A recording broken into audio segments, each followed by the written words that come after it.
for the fact, I'll repeat that we're just excited to have you all here to talk about how to transition to high school. So thank you all for joining us today. To get started, I'll show you about, or tell you a little bit about the Emily K Center, which you are all familiar with. As you know, it supports 4 different programs, Pioneer Scholars through Scholars on Campus, supporting K through 16 education. But I'm going to tell you also more about Game Plan College. Game Plan College is a free open access program that does not require an application. So you come as you are, and we focus on the student. And we understand that there's various pathways to success beyond just a 4-year college or university. So that may be like community college or a certificate or technical program. And so we meet students where they are by doing individual advising, one-on-one advising sessions that we can drop the link at the end for you to book. And we also do workshops both virtually and in schools similar to this one. Un poquito sobre el programa de Game Plan College. Nosotros somos uno de los 4 programas que están en el centro, que apoyamos de diferentes trayectorias para que ustedes vayan y tengan sus planes después de la universidad. Este programa es completamente gratis y de acceso abierto.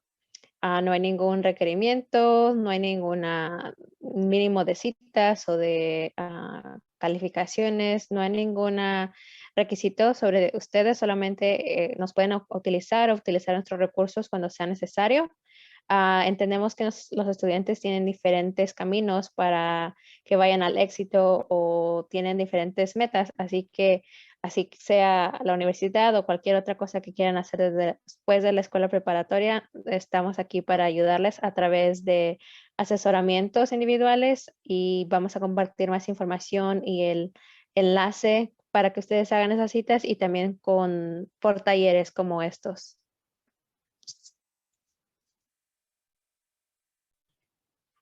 We offer a variety of services, and those that may be more helpful for 9th grade students are creating your 4-year high school plan and helping you choose your academics and courses. If you want to do a little bit more of major and career exploration, start thinking of that early. We can help with that. And other things that may be useful after 9th grade year is choosing summer programs and finding those, and resume writing. There are some scholarships that are available to 9th grade students and 10th graders. So if you start your search early enough, we can help you with that as well. And then once you are a 12th grader, we really help with every step of the college application process, and we'll be here at the center. So once you become a 12th grader or 11th grader and are starting that college application process, you can always come back to us to get that assistance. And that would be those steps through here. Aquí en esta pantalla pueden ver las cosas y los servicios con los que nosotros ayudamos. Nosotros ofrecemos apoyo a estudiantes desde del 9 hasta ya que se vayan a graduar en el 12. Podemos ayudarles a planear sus 4 años, como qué clases seleccionar. Si todavía no están seguros que quieren estudiar, podemos ayudarles a averiguar qué oportunidades tienen ustedes, y también específicamente mucho del trabajo que nosotros hacemos viene en el último año de la escuela preparatoria, que es cuando ya ustedes van a estar aplicando a las universidades. Entonces pueden ver ahí de la mitad de la lista al final casi todos esos son pasos que se tienen que hacer para ya que están listos para llenar esas solicitudes para la universidad. Entonces nosotros vamos a estar aquí para cuando ustedes lleguen a ese momento en la escuela preparatoria. And today we will cover the differences between middle school and high school.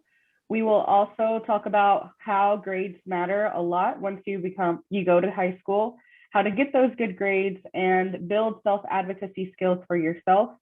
With that comes writing a professional email, and then just general tips with how to survive high school at the end. Entonces, hoy lo que vamos a platicar sobre las diferencias que hay entre la secundaria y la escuela preparatoria. También vamos a hablar de que las calificaciones importan mucho y cómo es que ustedes pueden asegurarse de sacar buenas calificaciones. Vamos a hablar de cómo abogar por sí mismo, porque esto va a ser muy importante ya que estén ahí en la escuela preparatoria, cómo escribir correos electrónicos para comunicarse con sus profesores o cualquier adulto que necesiten ayuda, y unos tips de cómo sobrevivir la escuela, la prepa. All right, so let's go ahead and dive in with the first topic that was on the previous slide. As it pertains to the differences, the major differences between middle school and high school. So first thing to just prepare yourselves for is that high schools typically have a lot more students. My graduating class when I was in high school only had, 157 kids, but there are high schools that have up to thousands of kids walking around the campus.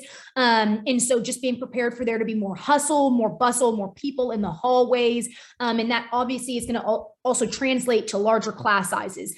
Being in a room with more peers could be a little bit more rambunctious, harder to pay attention. And so just being prepared for that, as well as, we're going to talk about this later, with larger class sizes comes the importance of having self-advocacy and building that so that you don't get lost in the shuffle, and that you're able to still build rapport with your teachers and with your peers and get the help that you need, despite having so many other students that your teacher might be dealing with. A big one, and this is going to correlate with grades, etc., is larger workload. So not only are you going to have more classes that you are juggling once you get to high school, up to 7 or 8 or even 9, more work, but the work is going to be more rigorous, because once you get to high school, depending on where you go, there are possibilities of doing advanced placement classes or honors classes to prepare for college and that next level. So in addition to having more work, also having more challenging work, which is why it's more important than ever that we really buckle down and retain some of the study skills that we're going to be talking about later in the presentation as well. Now, with class choices, this is something that should be exciting to hear, because maybe right now you're like, oh, this sounds kind of like I don't really want to go to high school. Well, with class choices, typically high schools have a more diverse array of choices that you can choose from. The class selection that maybe you didn't even have an opportunity to pursue when you were in middle school. Things like very niche topics such as psychology or, European history, stuff that's just more unique, that you can figure out, hey, this is an interest that I really have. I want to pursue this academic passion. And also this offers opportunities for you to discover new academic passions. So I think it's really cool that you'll also just have more opportunities to take just a wide range of classes. Also, now, as it pertains to high school as well, grades are going to matter even more than ever. And then they're going to matter the second you start your first day of 9th grade year, because that next step, that goal that you are aspiring towards is going to college. And when you submit an application your senior year, so 4 years into your high school career, those admissions committees, that you end up applying to that college are going to look back at your grades from all 4 years. And so that's the thing that's more at stake than ever, once you step foot onto a high school campus, that your grades are just ever more important. Extracurricular opportunities. This is a really fun one as well. You're just going to have a breadth of club choices that you can choose from and engage in, from athletic to music to theater. So really a lot of opportunities to just immerse yourself into things that you like, discover new things that maybe you never knew that you were good at before, and just opportunities to get plugged in around your campus. And then the last thing here is with peer pressure. So entering into an environment where not only are you older, but you're exposed to, you're coming in probably 14 years old. Kids are going to be on campus as old as 18, 17, 16. And so being in an environment with students that are older is going to come with potentially negative peer pressure to engage in maybe drugs, alcohol, sex, things that you just need to be aware of, be wary of, obviously, and just keep your guard up and make smart choices and not allow older kids to pressure you into doing things that you know are not good for you and you know you shouldn't be doing.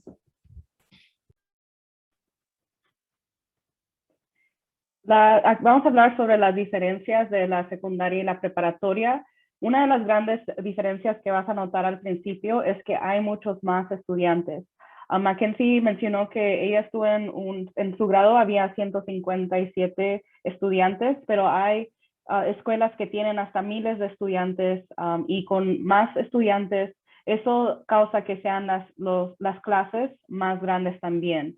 Y igualmente vas a tener más trabajos y tareas, y esa tarea puede ser un poco más difícil, pero también tienes opciones de clase y eso puede ser emocionante. Puedes seleccionar clases que son más específicas o más únicas, como psicología o historia europea. También vas a tener oportunidades de tomar clases avanzadas que te pueden ayudar para ser competitivo en el colegio.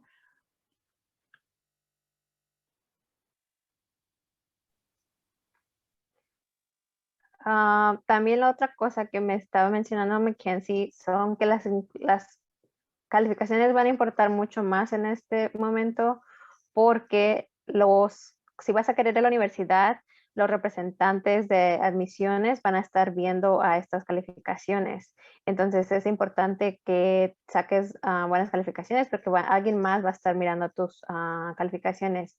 En términos de las oportunidades extracurriculares, van a haber muchísimas más que tú puedes tomar ventaja. Por ejemplo, va a haber cosas atléticos, cosas de música, de teatro. Entonces vas a poder descubrir nuevas cosas y oportunidades para que te involucres. Y sobre la presión de otros estudiantes, ya vas a estar más grande cuando entres a la preparatoria, y también por eso vas a estar expuesto a estudiantes más adultos, más grandes, ya van a estar 17, 18 años, y puede que esto venga con presión negativa de otros compañeros. Puede que estés expuesto a drogas, alcohol, a cosas sexuales. Entonces necesitas estar atento de esto y hacer buenas decisiones sobre estas cosas que puedes encontrar en la escuela preparatoria.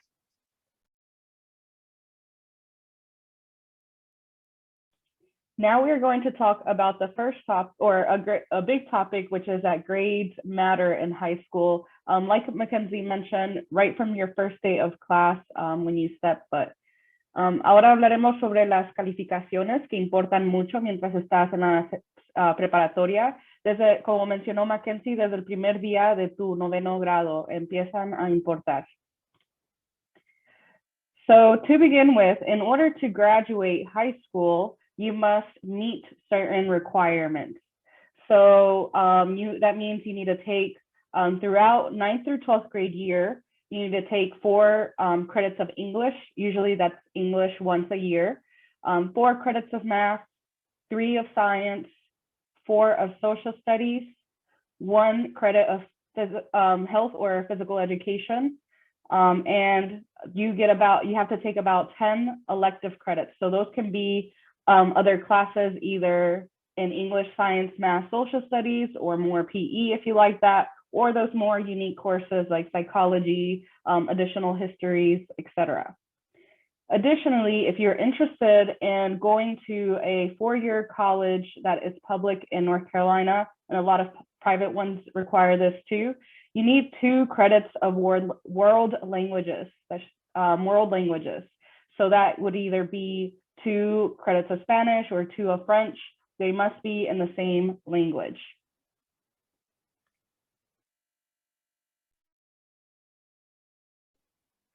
Vamos a hablar un poquito de los requisitos de graduación.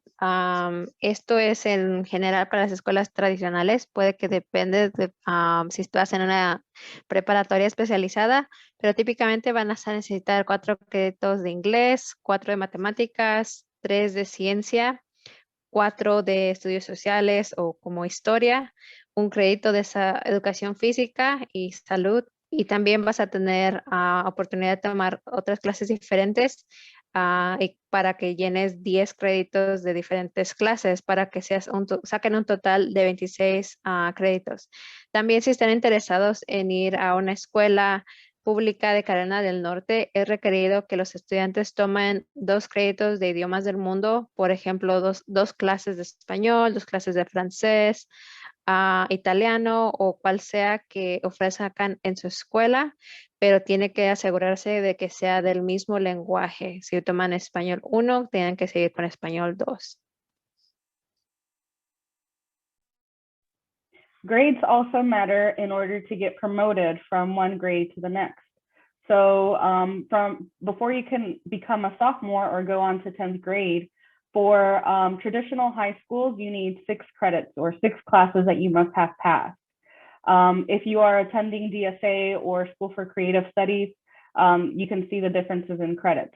So same to go from 10th to 11th grade, you need 12 credits total or 12 classes that you have passed and so on. And to graduate, you need 26. But if you are in DSA or School for Creative Studies, that would be 24. También hay específicos requisitos para ser promocionado al siguiente grado, como pueden ver en en la pantalla, para que pasen del año 9º al 10º se necesitan 6 créditos. Entonces, si van a la escuela como de Creative Studies o a la de Artes, el requisito cambia un poquito porque son escuelas especializadas.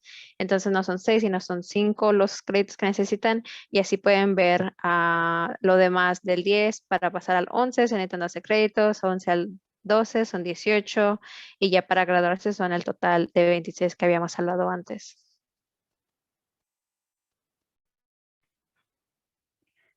A big difference of how grades get tracked is through something called GPA. Does anyone know, any students or families here know what GPA stands for? ¿Qué significa el GPA? Esta es la forma en que los grados son como se acumulan. ¿Qué significa GPA? Thank you, Kim. That is correct. It stands for grade point average, or in Spanish, significa un promedio, el promedio de tus grados. So we're going to talk about there are different types of GPA. So here is just the scoring that you could get on like a paper or an assignment. And here's the grade that corresponds with that. So 90 to 100 A, 80 to 89 B, so on and so forth.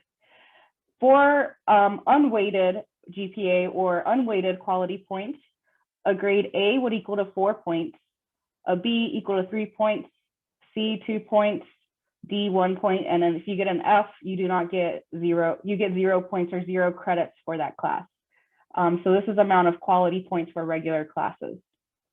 If you take honors or AP classes, you can see that there is a difference. So what is the difference that you notice with honors and AP classes?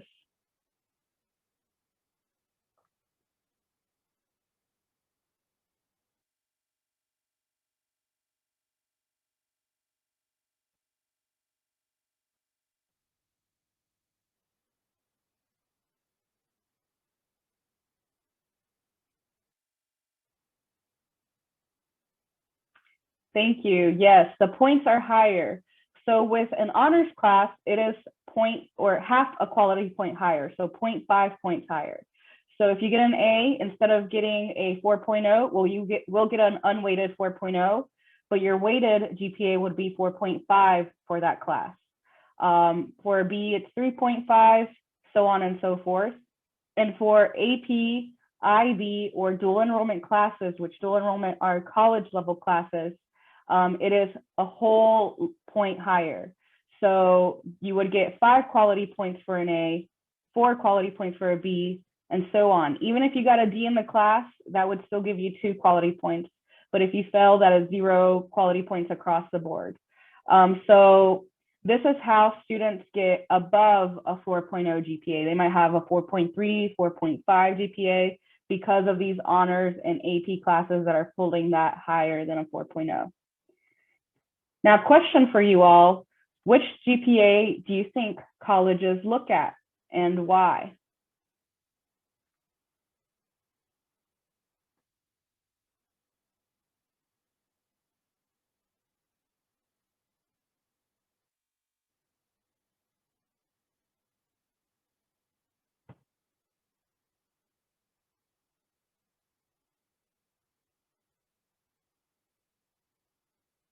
Okay, so I'm getting, people are agreeing that they look at the weighted quality points.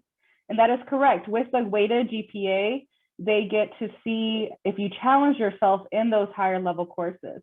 But they will also look at your unweighted GPA as well, because that weighs them all equally, all classes equally. They'll get to see whether you got A's, B's, or C's. But with a weighted GPA, they'll get to see if you got A's, B's, or C's in like higher level courses. So they will actually look at both, kind of a trick question, but you are right. They will look at weighted and they will also look at unweighted GPA.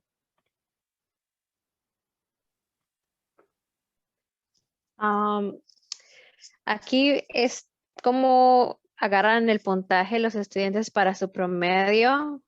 Como pueden ver, hay dos tipos de promedios. Hay uno que es regular y luego el que te da los puntos extras o que toma en cuenta que tomaste clases con honores o clases avanzadas. Depende del puntaje de su calificación, es una letra que se le da y también los puntos que reciben por esa clase. Como pueden ver, si un estudiante agarra una A, un punto regular que se le da a ese estudiante es son 4 puntos. Si su calificación baja a una B, C, D, el número va disminuyendo por un punto, dependiendo el puntaje. También si sacan una F, entonces ahí se les da 0 puntos, no importa la clase que estén tomando, regular, honor o avanzada. Pueden ver que solamente son 0. Y queremos que noten que cuando los estudiantes tomen clases con honor, se les otorga un punto 5 adicional a su puntaje. Entonces, si agarraron una C y agarraron clases con honor, entonces el puntaje es un 2.5 en vez de un 2, que fuera si no hubieran tomado una clase regular. Y este puntaje es más avanzado, es más alto cuando los estudiantes toman esas clases todavía un poquito más difíciles, que son clases avanzadas, clases internacionales y también clases que toman con el colegio comunitario. Entonces ahí la escuela les otorga un punto extra en total. Entonces, si agarran una A, no les van a dar 4 puntos, sino que les van a dar 5 puntos a los estudiantes. Entonces, eso es la diferencia entre que los estudiantes tomen clases con honor o más avanzadas a que solamente tomen las clases regulares. El puntaje, punto 5 o un punto en total. Y las escuelas, los colegios, las universidades van a tomar atención a ese puntaje que tenga los puntos extras, porque es como ahí se van a dar cuenta que los estudiantes se desafiaron y quisieran tomar clases más difíciles. También van a ver el otro puntaje regular, pero es lo que les acabamos de preguntar a los estudiantes, que cuál creían que iban a ver los representantes, y ese es ese puntaje que demuestra que ellos se desafiaron y tomaron clases más difíciles.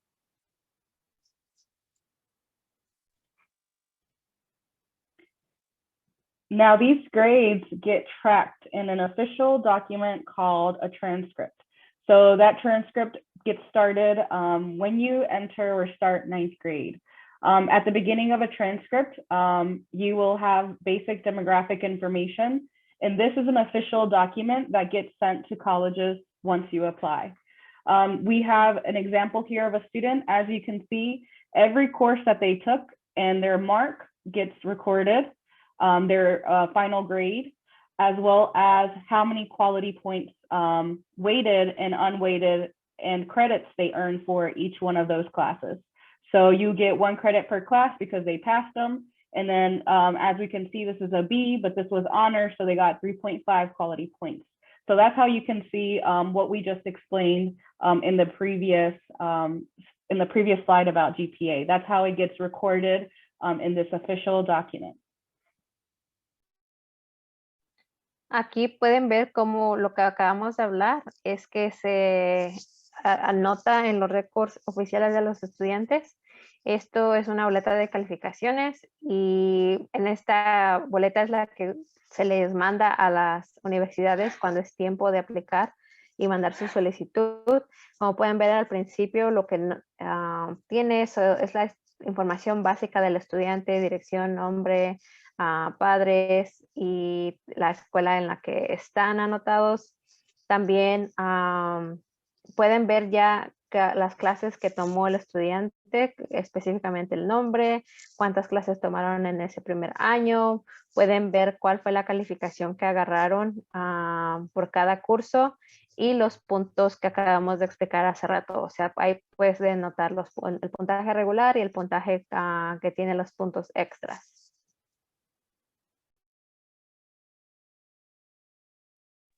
This is just the second page of the same transcript example. And you will see it records every single class through 11th grade, even in 12th grade. This transcript is from the beginning of fall semester of 12th grade year. So all 12th grade courses are listed here, but they don't have any grades for them yet.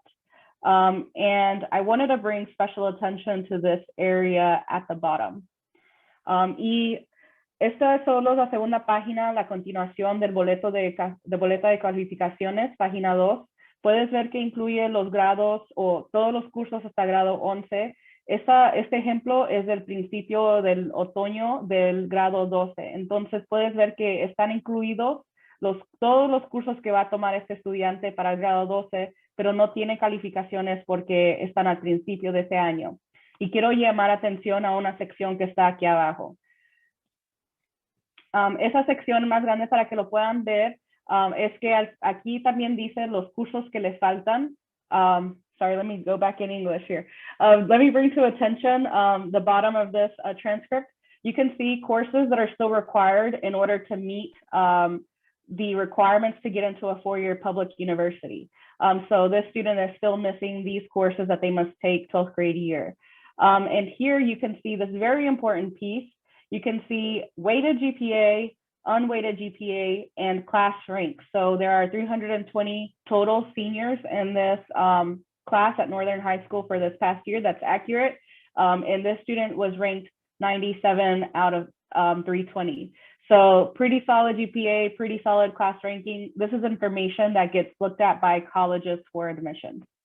Como lo estaba explicando, tienen los cursos de grado 12 y también aquí pueden ver que tiene los cursos que le faltan a este estudiante para tener los requisitos para entrar a una universidad de 4 años pública en Carolina del Norte. Y aquí abajo tiene información muy importante. Tiene el promedio del estudiante que tiene esos puntos extras y también el promedio del estudiante sin los puntos extras de sus grados. Y puede ver también que el rango, o como, no sé si hay una mejor palabra, aquí, pero de 320 totales que se van a graduar de esta escuela, este estudiante califica como en el 97, si estuvieran todos en orden, con el número 1 siendo el estudiante con el mejor puntuaje. Esto es información que usan las universidades y los colegios para consideración de admisiones.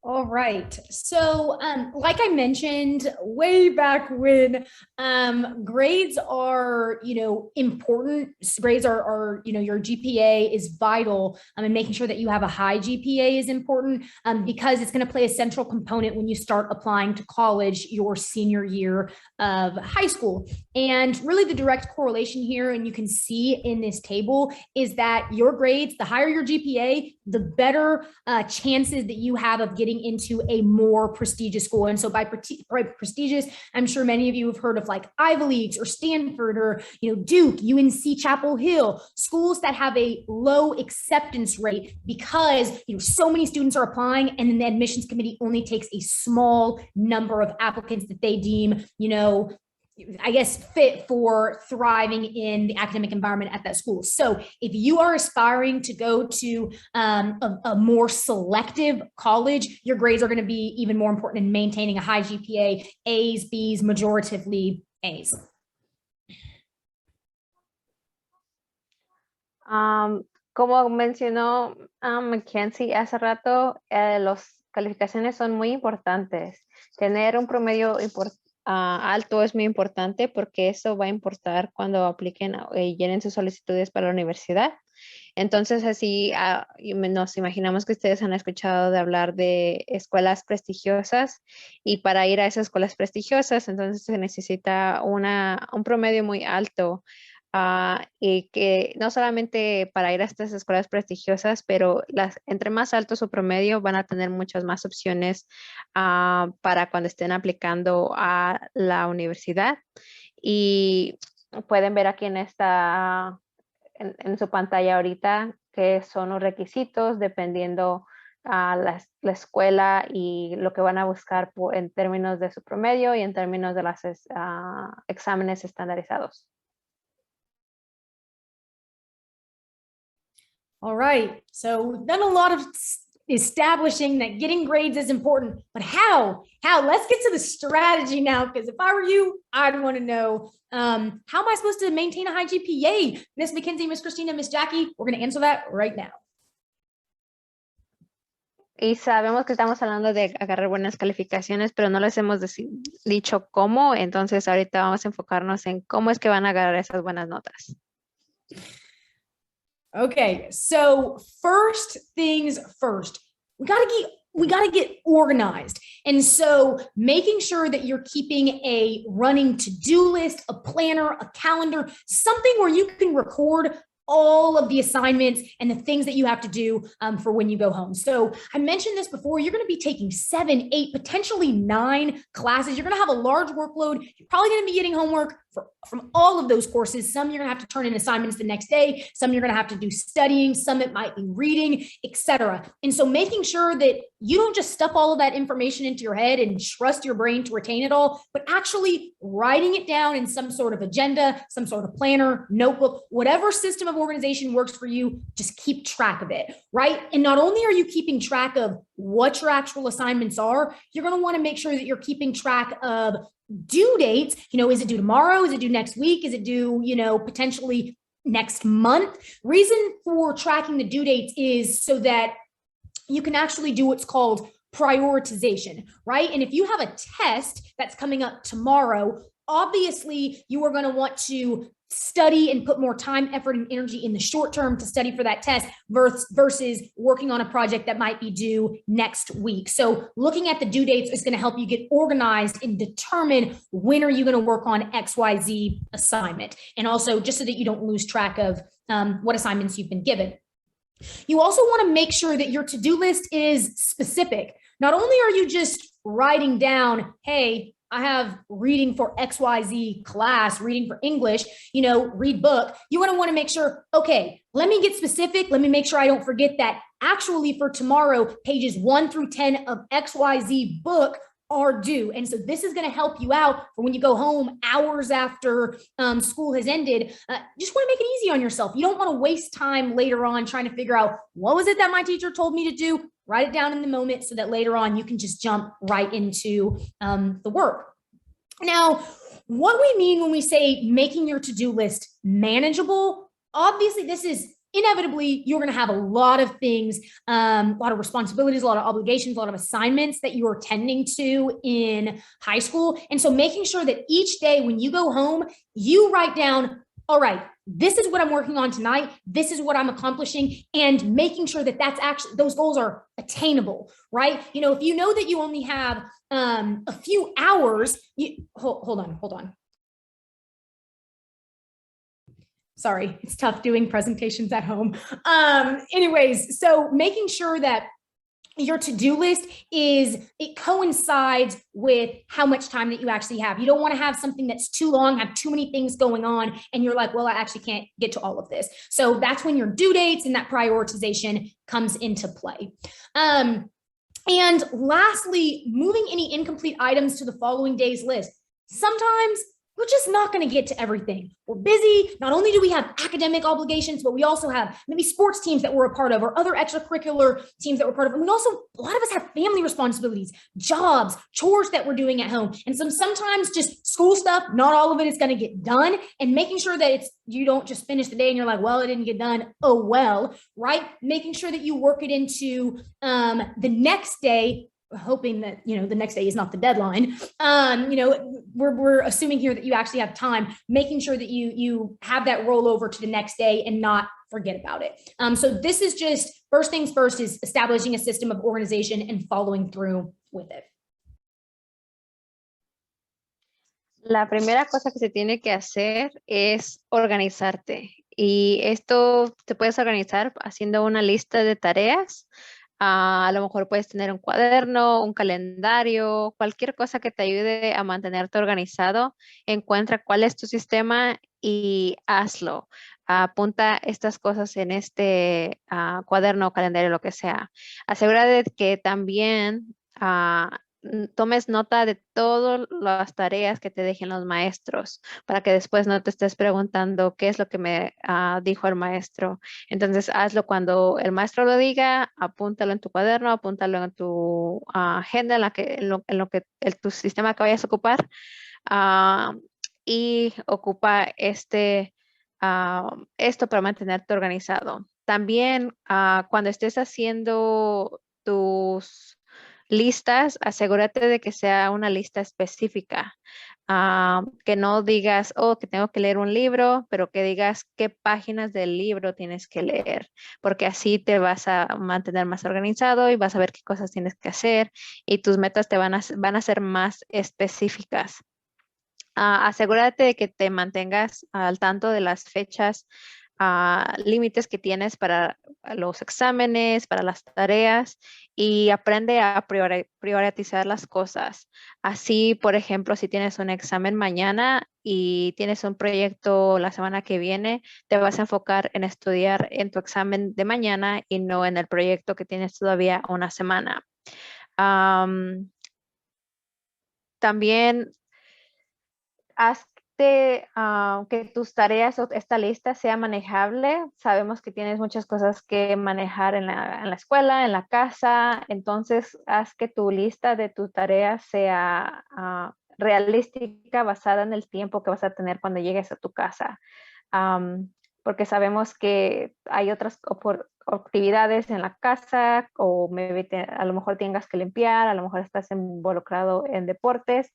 Estas son cosas que te toman tiempo, entonces sé realista con ti mismo de cuánto tiempo vas a tener cuando llegas a casa, haz esa lista de cosas que vas a hacer y si algo pasa, si no pudiste terminar todas las cosas en tu lista, solamente asegúrate que los muevas para el siguiente día y para que sigas organizado con todas estas cosas que tienes que hacer. All right, so now we're going to move into the self-advocacy component of the presentation, which we kind of alluded to at the beginning. But just to preface, as you enter high school, this is really, you're at the precipice of blossoming into becoming an adult, right? When you leave high school at 18 years old, you are a legal adult. You are, high school should be all about building independence, right? And so that is where the self-advocacy component comes in of you really being familiar with what makes you you. What are your strengths? What are your weaknesses? What are, the things that you're good at? What are your areas of improvement? And then knowing exactly the resources, the tools, the support systems you need at your school, potentially outside of your school, so that you can thrive holistically. And then the third component of self-advocacy is being able to communicate to other people, being able to ask and receive the help that you need, because at the end of the day,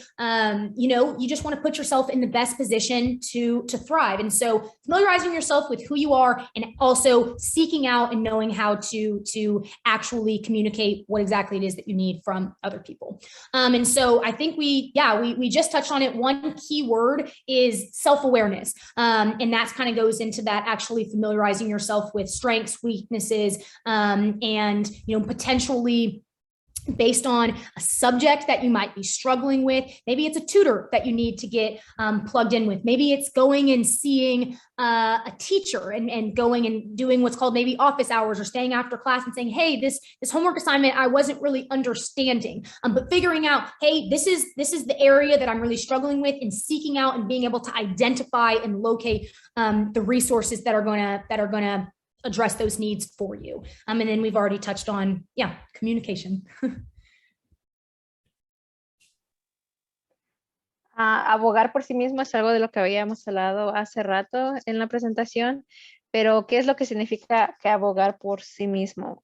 Es que ustedes entiendan cuáles son sus fortalezas y cuáles son sus áreas en que necesitan trabajar un poco más, saber qué es lo que necesitas para que tengas éxito y cómo poder comunicarlo con otras personas.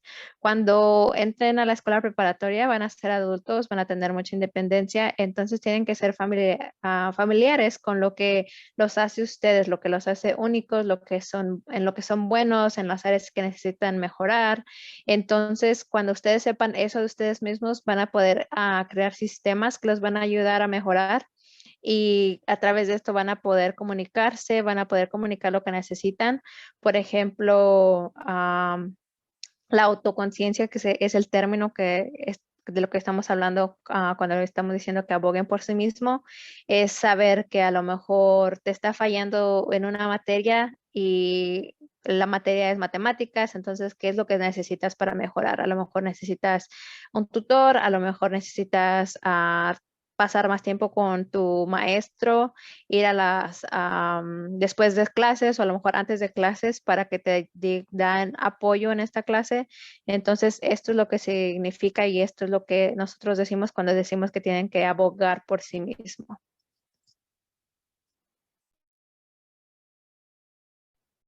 Okay, so maybe right now you're thinking, all right, I got it. I'm supposed to have this self-advocacy thing, but how am I supposed to get there? All right, so let's talk about the skills. Let's talk about what goes into it. Let's talk about how we can actually get to this point where we are advocating on our own behalves. So the first thing that kind of goes into the self-awareness piece that we covered on the last slide is discovering what are your strengths and what are your weaknesses. And I think something that I have figured out that really works for me, and how to cultivate my own self-awareness, is how do you get to know other people? You know your friends because you spend time with them. So how do you get to know yourself? You spend time with yourself in what is called introspective reflection. And perhaps that's at the end of the day after you've done all of your homework and you're like, what is it that really came easy to me today? Was it reading my book and really being able to extrapolate what was the main idea? Okay, yeah, easy money. But what is it that perhaps I struggled with? The math problems that I was going through, that seemed a little bit difficult. I think I need to go and, get some sort of reinforcement from my teacher about XYZ topic. So asking yourself those things at the end of the day, and maybe it's not even pertaining to school, because self-advocacy is something that, can happen in just the real world once you're, working, etc. So figuring out strengths and weaknesses on just an overall playing field, but really just reflecting at the end of the day, what worked for me today and what didn't, and being honest with yourself and not being in denial about, that math homework was easy breezy when really it wasn't. Because at the end of the day, you want to, again, set yourself up to thrive, and asking for help is never a bad thing, which I jumped ahead a little bit there. But I guess I was just eager to say it. Another thing is just again, self-advocacy is going to build that independence that is vital for high school and also going into, whatever your plans are after high school. Maybe that's the workforce, maybe that's the military, maybe that's college. Independence is a really big thing. You're going to eventually move out of your house and not have your parents right there telling you, hey, these are the appointments that you have to do. These are your obligations. And so you want to make sure that you first and foremost are trying to do problem solving on your own without involving another adult, without involving maybe it's your teacher or your friend or whoever it is that you typically go to, kind of trying to think through it on your own first, and then maybe running those ideas by somebody else and saying, hey, do you have any advice, mom and dad, or do you have any advice, teacher, etc. But trying to, again, first trust yourself. And then the other thing that's a really important takeaway is that in high school and in the real world, all of us are going to have the tendency to compare ourselves and to say, hey, so-and-so is doing this. Am I enough? Right. And especially in school and, when we're young and we're 14, 15, we're in this kind of teenager phase. School can be really tough because all of us are learning in different ways. And just because maybe you're a visual learner while so-and-so is an auditory learner, or maybe you think through things a little more analytically while somebody maybe thinks through things a little bit more creatively, none of those things, it doesn't matter, right? It doesn't matter that you might think more with your left brain or so-and-so learns more with the right brain. All of us are unique, and those are all gifts that we bring to the table. And so that's why it's important to realize how you learn best, how you think best, right? And not think of those things as a weakness because they might be different from a peer or a friend that you have in the class. But also it's important to know those things, how you learn and how you think, your learning and thinking style, so that you're able to seek out the resources that best align with the way that your brain works. So if you are somebody who is let's say a visual learner, for example, maybe going to your teacher and saying, hey, can I have printouts of, the PowerPoint slide, because that's going to help me really be able to understand this concept better. Or if you're an auditory learner, perhaps asking, hey, teacher, is it okay if I record your voice during this presentation so that I can go back and listen to it later when I'm studying? Because again, that's how you best absorb information. So yeah, all these things go into self-advocacy, and this is a long-term process that you want to be building throughout high school. Ahora vamos a hablar de cómo ustedes desarrollan habilidades para que ustedes puedan abogar por sí mismos y cómo es que pueden llegar a este punto. Hay que descubrir como ya me has dicho antes, hay que descubrir y entender cuáles son las cosas en las que ustedes son fuertes y en cuáles es las que necesitan trabajar un poquito.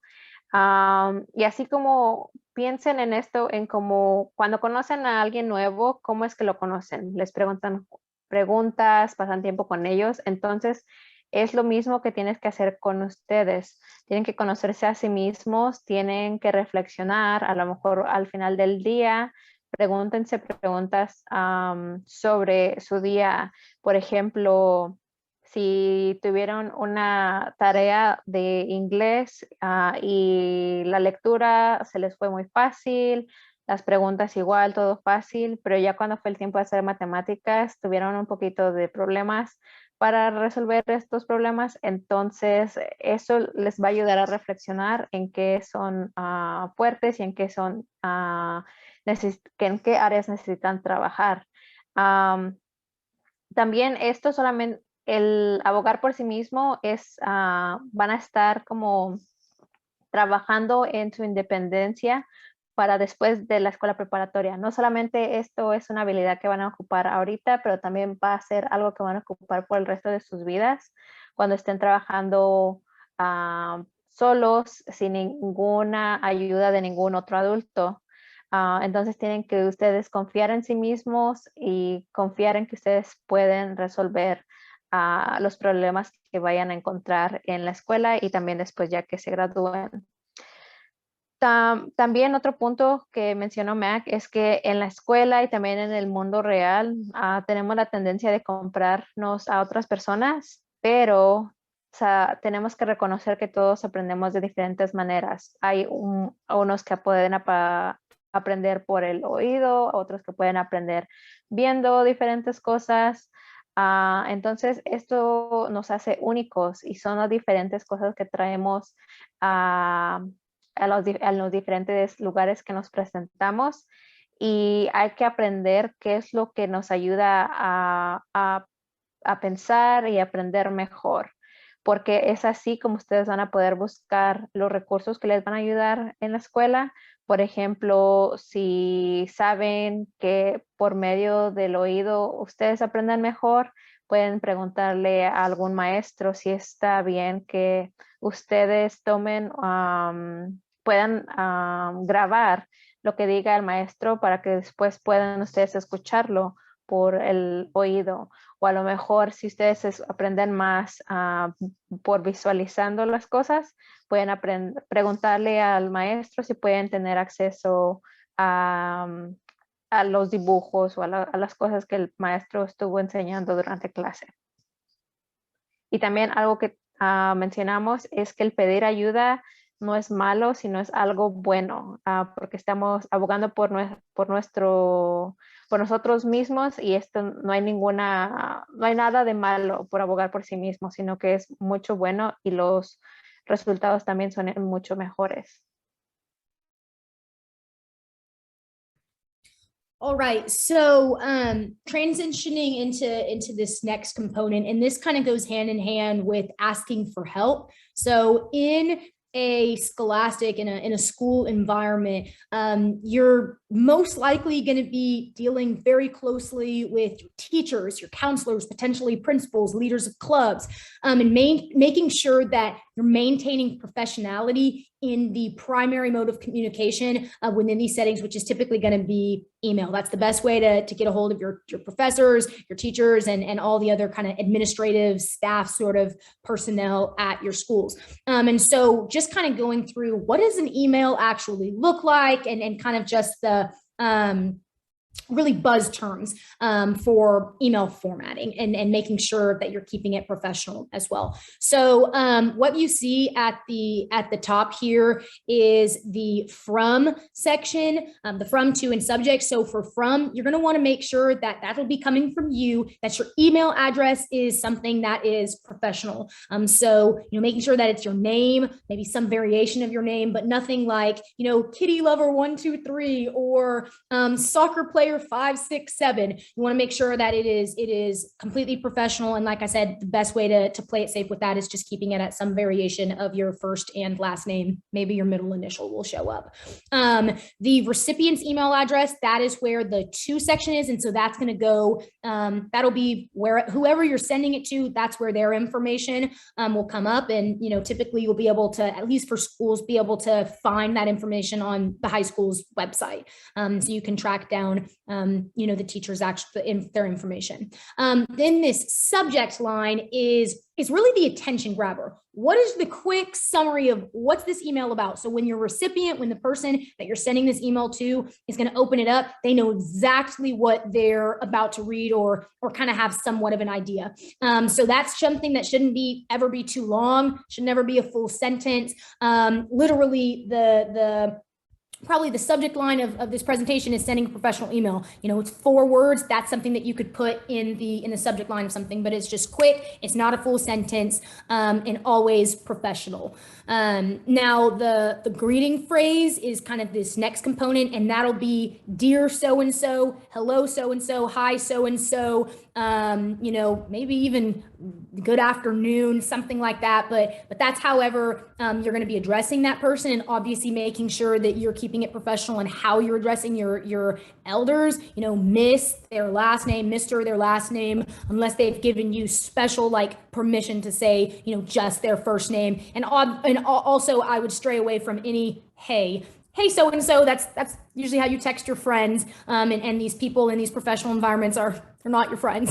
They're your authorities. So making sure that you're just always keeping it very professional and not getting too buddy. The opening line is typically, when you're going to be, it's kind of your intro. If we think about how we're writing an essay or something, your intro paragraph, maybe that's, you just saying, hey, I'm getting in touch because of blah, blah, and blah. And as you transition into your body paragraphs, you're explaining the situation. And then closing line, What is it that you're asking? So you're reaching out because of this, you're explaining your situation, and then how is it that you want this person to respond? Maybe it's, hey, could you get back to me with, not hey, but would you be able to get in touch with meeting times for us to coordinate, an opportunity for us to go over this assignment? Or would you be able to send me XYZ? Whatever it is that you're wanting, that action on their part, that's typically going to go in your closing line, and then, a thank you so much or something like that. Yeah, and that would also be in your signing off, can kind of be along the same line. Maybe you'd say thank you so much then. But again, you're wrapping it up, letting them know the action step, and then signing off. Thank you. See you soon. Talk to you tomorrow. Looking forward. Something along those lines. And then your signature is going to involve, the typically that would be a from, whatever your name is, and depending on, probably the older that you get, you might have little titles that go under your name. So sometimes I'll put, like I'm in college, so I might put class of 2024 if I'm addressing one of my professors or somebody on my college's campus, so that they know what year I am at the school. So I wouldn't, you might not necessarily have to worry right now about a title, but you just want to make sure that you put your name in the email. And one thing I do want to say is emails, keep them short. The people that you're contacting are busy and they're getting a lot of emails from other people. So you want to just kind of get right into the meat of why it is that you're contacting them and what it is that you want, and not writing them a giant book, because they're probably not going to read it if you write them 30, 40 sentences and be like, what is this person talking about? So you want to just get right into it and be very efficient and not waste the other person's time if you want a response. Ahora estamos hablando de preguntar por ayuda y preguntar por recursos. Entonces queremos platicarles sobre cómo enviar un correo electrónico profesional cuando están en la escuela, y también ya después que se gradúen de la escuela. Típicamente ustedes van a estar en contacto con gente a través de correo electrónico. Entonces queremos recordarles que los correos electrónicos tienen que ser profesionales, y eso es desde el correo electrónico de ustedes. Para que ustedes manden un correo, esperemos que no tengan algo así como soccergirl@hotmail.com o algo así, algo que sea profesional, a lo mejor su nombre, su apellido, y eso va a ser un correo electrónico profesional. En la primera parte, como pueden ver ahí por el cursor, esa es la sección donde es de quién está mandando el correo, a quién va, y para que puedan buscar esta información. A lo mejor en el sitio de web de su escuela va a tener un directorio en línea para que ustedes puedan buscar el correo electrónico de sus maestros, si es que no tienen esa información del primer día de clases. Y también otra cosa muy importante que va al principio es el sujeto o el asunto del correo electrónico, y esto tiene que ser algo que llame la atención, algo corto, porque es así que van a abrir su correo electrónico de ustedes. Después, ya que están en el cuerpo del mensaje, pueden ver que la primera parte es la frase del saludo. Para esta frase se puede decir como querido, hola, buenas tardes, buenos días. Asegúrense de que pongan el Miss o Mr. Para las personas, no solamente pongan su nombre, especialmente si no les han dado permiso de referirse a personas por su primer nombre. Y recuerden que este es un correo electrónico profesional.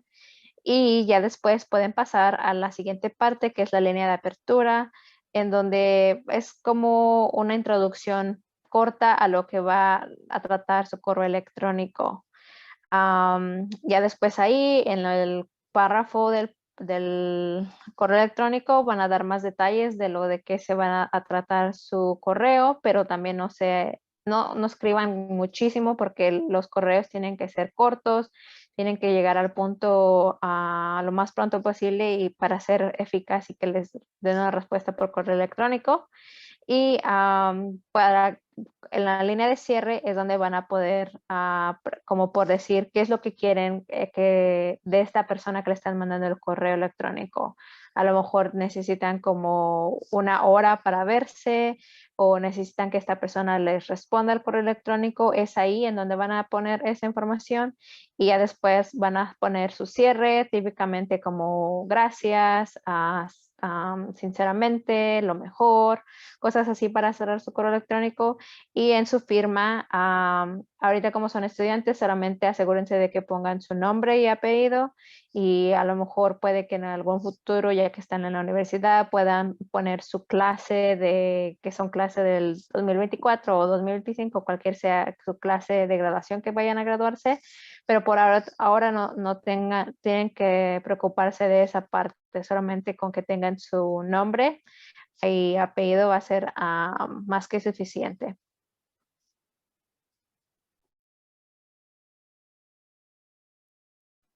And so here is just an example of an email that we just covered all of the parts. Here's an example of how you can use the email to advocate for yourself. So we can see subject, tutoring request. Short and simple. When the teacher opens that up, they know that you're requesting some tutoring. Then here is your opening line. So hello, Ms. Smith. I hope this email finds you well. Here is the advocacy piece, so what's in yellow. After reviewing my math test, I noticed that I missed a lot of problems with two-step equations. Then there's the ask. Would I be able to set up a time this week for us to review together?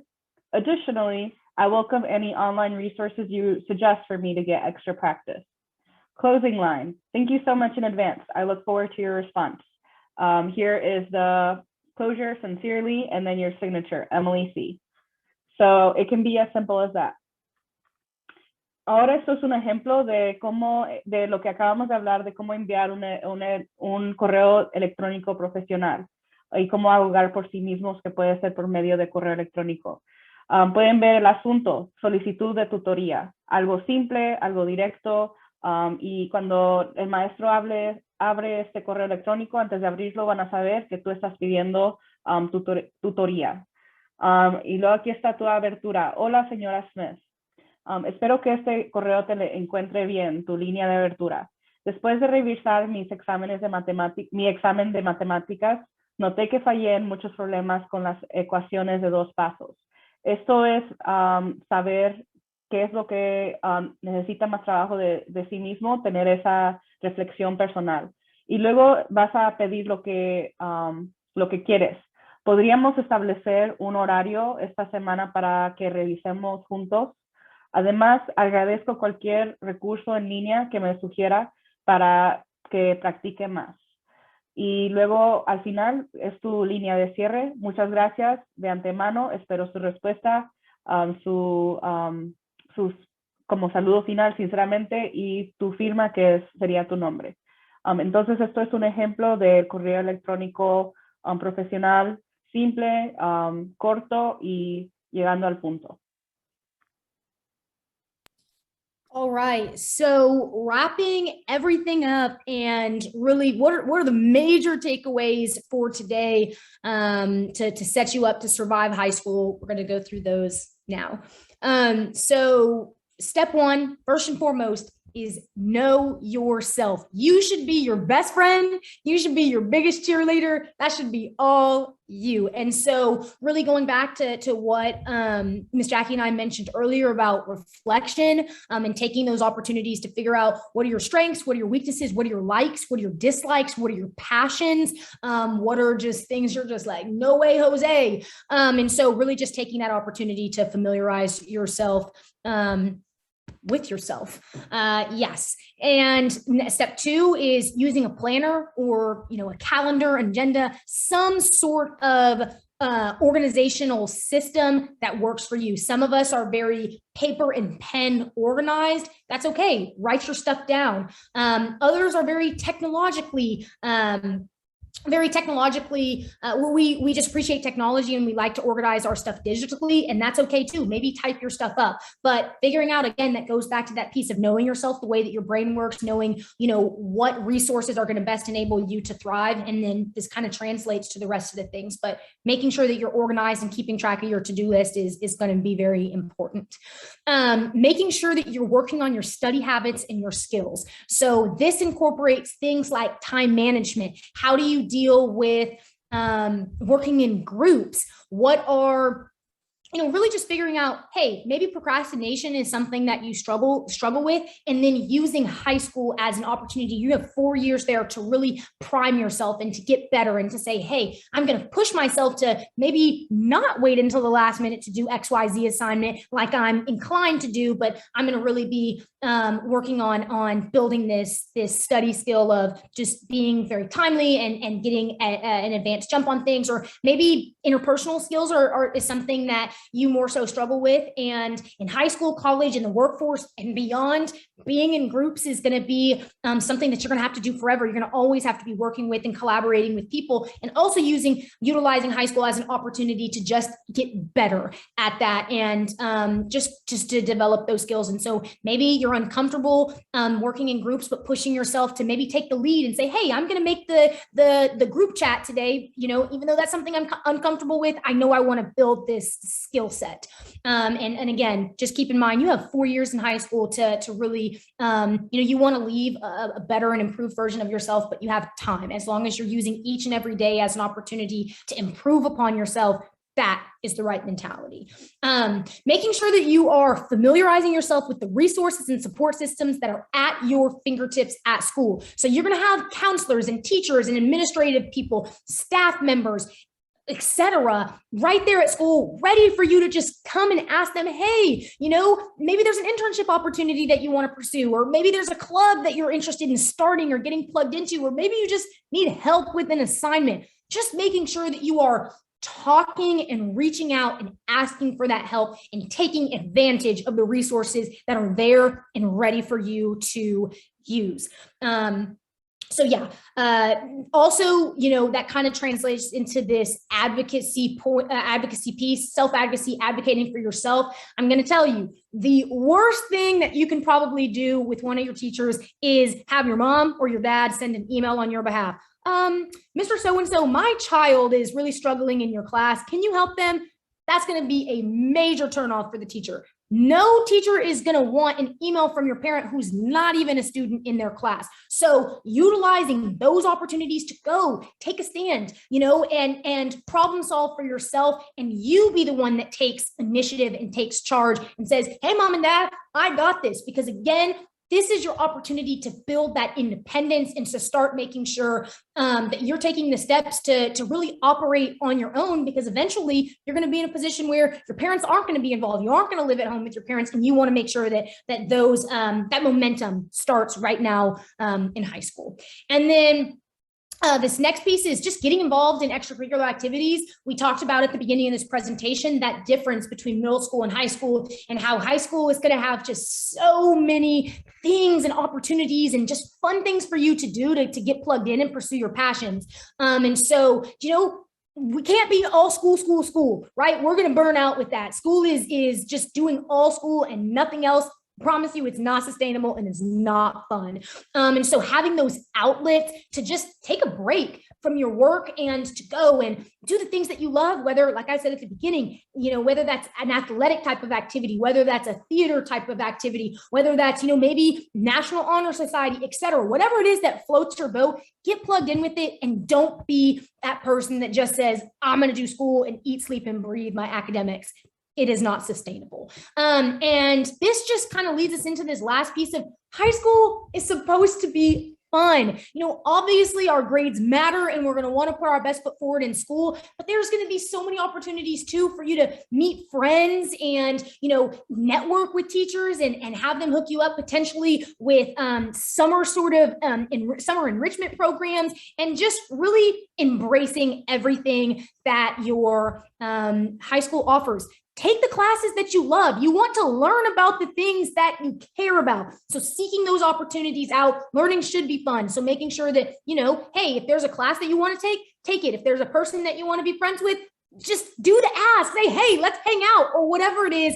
And getting plugged in with clubs and stuff that also you're interested in, so that you can just be well-rounded, but also be healthy, right? We want to make sure that we're healthy. And yeah, with that, that's how you survive high school.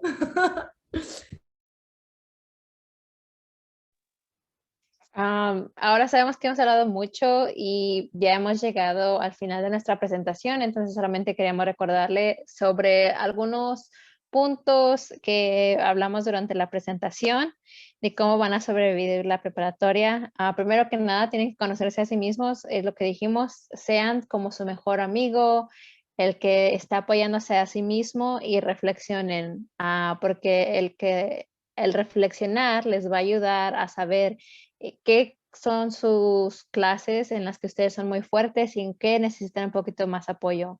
Al igual que van a poder averiguar qué cosas les gustan, cuál es su pasión, qué es lo que quieren explorar un poco más.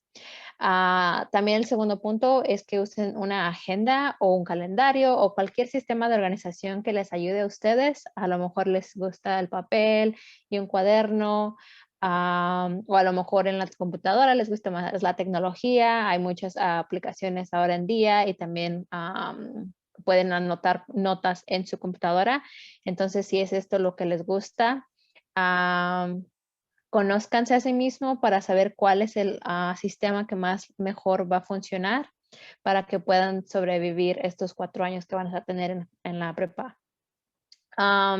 El otro punto es que deben de trabajar en sus hábitos y sus habilidades de estudio, y esto viene, con esto es importante que sepan cómo manejar su tiempo, a lo mejor cómo trabajar en grupos, si esperan al último momento para hacer cosas y ustedes ya saben esto, tienen tiempo para reconocer esto, para trabajar en este aspecto, para que no se lleven este hábito a la universidad. También hay que recordarse y hay que aprender a hablar con nuestros consejeros, hay que hablar con nuestros maestros, porque es así que nosotros estamos ayudando y abogando por nosotros mismos. Al hablar con esta gente, ustedes están hablando ustedes están preguntando por recursos y va de la mano con la otra parte que habíamos hablado de abogar por sí mismo. Algo que no les sugerimos es que si están teniendo problemas en la clase, que le digan a sus padres o con la persona que viven que le manden un correo electrónico al maestro. Los maestros quieren escuchar de ustedes, los maestros quieren ayudarlos a ustedes, entonces es mejor que ustedes aboguen por sí mismos primero para que si tienen algún problema, escuchen de ustedes y no de otro adulto que quiera tratarles de arreglar los problemas que tienen en clase. Y es así que ustedes pueden trabajar en su independencia y pueden resolver problemas por sí mismos y ser líderes de su propia vida. Y por último, estos dos puntos van casi juntos, es involucrarse en diferentes actividades extracurriculares, y esto es que también a través de esto ustedes pueden divertirse con estas actividades, porque queremos que se diviertan en la escuela. Sabemos que no siempre va a ser tarea, estudio, tienen que hacer otras cosas para mantenerse sanos, para mantenerse, que tengan que sean diferentes aspectos que los hace a ustedes mismos. Entonces queremos que hablen con sus maestros, que vayan a obras de teatro, que vayan a los deportes, que vayan a todas esas cosas que la escuela les va a ofrecer, y no solamente a través de la escuela, pero también a través de la comunidad, para que ustedes puedan aprender de las cosas que ustedes les gustan y de las que les importan.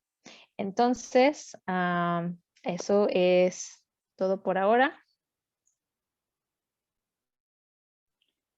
That was the end of the presentation. Feel free to ask any questions in the chat. Eso fue el final de la presentación. Pueden poner sus preguntas en el chat y las podemos responder. This is just a friendly reminder that we are active on social media, and we have Instagram, Twitter, where you can follow us at Game Plan College.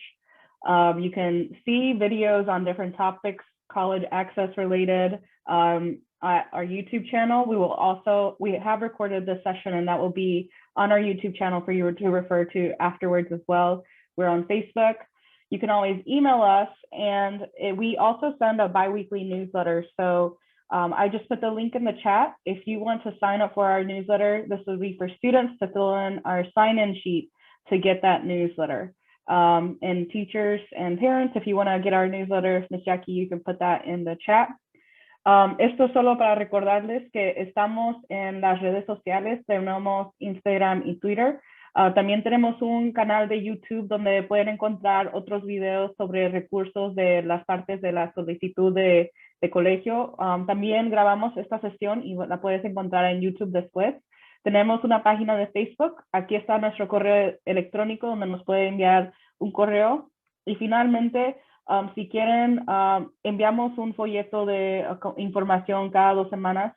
Y si quieren, esto es para los estudiantes, si quieren recibir ese folleto, llenan nuestro formulario de sign-in para que nos da información sobre los estudiantes. Y ahí está el link en el chat.